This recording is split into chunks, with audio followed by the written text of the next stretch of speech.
জ্ঞান নিয়ে দাঁড়িয়ে রয়েছেন জ্ঞানদায়িনী। ভক্ত সন্তানের সকল দুর্বলতাকে কাটিয়ে তাকে সংসার সাগরের অপর পারে পৌঁছে দেওয়ার জন্যে। মা অভয়া, মা বরদা, মা যে শক্তি সাহস দায়িনী।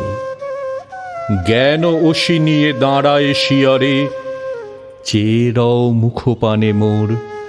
ভ্রান্ত পথ হতে সরায় ভক্তেরে, দুর্লঙ্ঘ সাগরের পারে পৌঁছাইতে তরণী তাহার। তুমি মাগো সদাই প্রস্তুত, অভয়া জননী তুমি, ওগো বরাননে শক্তিরূপা সাহসদায়িনী। তবু জনৈক ভক্তের অন্তরে শান্তি নেই, জপে মন বসে না।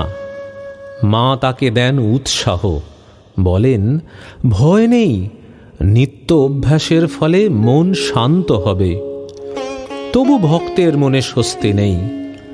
ভক্তটি জেনেছিলেন শিষ্য মন্ত্র জপ না করলে গুরুর ক্ষতি হয়, তাই তিনি মাকে মন্ত্র ফেরত দিতে চাইলেন।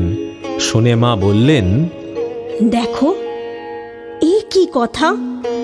তোমাদের জন্যে যে আমি ভেবে ভেবে অস্থির হলুম, ঠাকুর যে কবে দয়া করেছেন।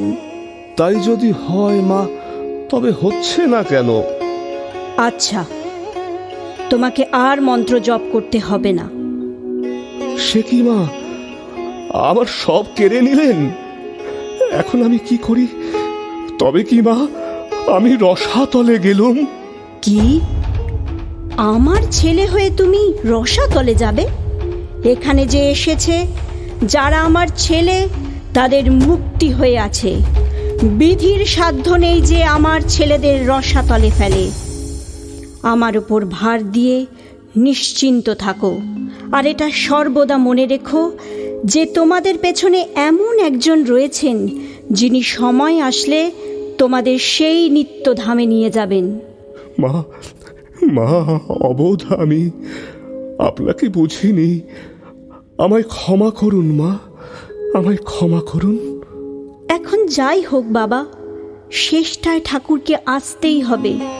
তিনি নিজে বলে গেছেন, তার মুখের কথা কি ব্যর্থ হতে পারে বাবা?